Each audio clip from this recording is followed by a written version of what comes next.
Salutations everyone, this is Racer bringing you guys some Coast to Coast cranked action here, talking about the next generation of games, because it is upon us. The PS4 is out, the Xbox One drops tomorrow, if you're watching this video on the day that I have released it, and it's exciting. Gotta get on that hype train though. You know, a lot of new things to check out. We got some new games, of course, and so the next gen is upon us. It's not really it's gonna take a while to get here, because with every new console comes, growing pains.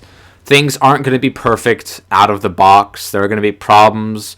There are gonna be things that aren't what we were promised initially, and things aren't going to be as good as many people would expect, because it's new. There's going to be a lot of things that we're going to have to get used to. There's a lot of things that the programmers for these new games are going to have to get used to, because when you take a look at the past couple of gens, I mean, you can't really go too far back, but it takes a while for a console to reach its potential. I mean, not even their full potential, but to the potential where you could definitely say that this is a different generation of gaming. Obviously, the ceiling is hit a lot faster with some of those older consoles. You take a look at the NES, Super NES, Sega Genesis, PlayStation 1, even N64 to some regard.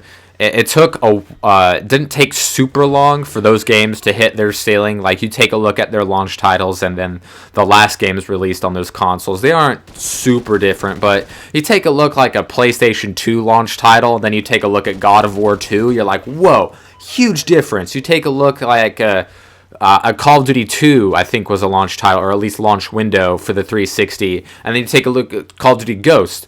Huge difference, right? Because the developers have reached the potential of the game, of what the console can put out, and we've reached its limitations, so it's time for a new console, and that's all fine and dandy. There, you take a look at Resistance: Fall of Man, a PlayStation 3 launch title.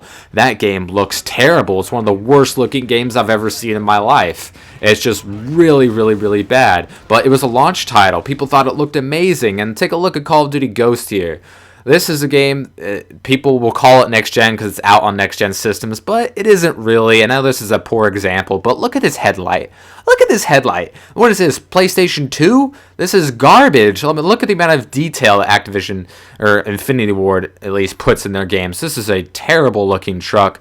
Bad textures, horrible rendering. It's going to look a little better on the next gen systems, but not much. So you can't really call Call of Duty Ghost or Battlefield 4 or Madden 25 or any of these launch titles that are like on both systems. You can't really call those next gens because they're different, like high res things. And I don't know about you guys, but back in the old days, what you saw as a tree in the background was a flat picture, and in this gen we got X's of flat pictures to give us the illusion of 3D, but really their models look terrible, and they're flat, and they're not very good textures, and they still look bad. And when trees start looking good, I think that's when we'll finally have the graphics down. I don't care what game you're playing, trees have looked terrible forever.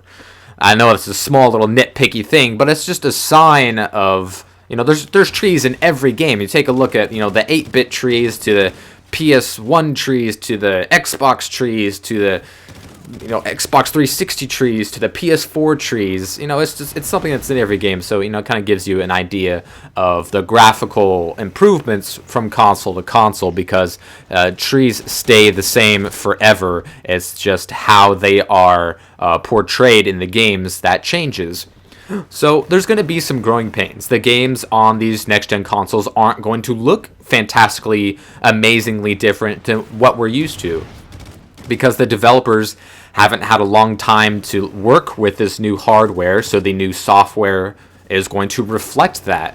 So the launch titles are, not notoriously, or are usually not the best titles on that platform, especially when you get to the past couple generations. Obviously, like I said before, with the older consoles, those ceilings are hit, very, very quickly, and there's not a whole lot of difference between time of games.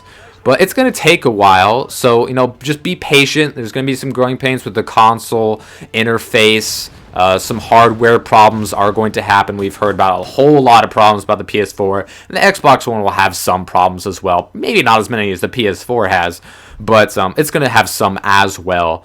So, just take that as you will. We are getting to the next gen. There's a lot of hype. There's a lot of new tools that everyone is getting used to. So things are going to get awesome. It's just going to take a while. And let me guys know in the comments below what game I should get for the Xbox One when I pick mine up tomorrow.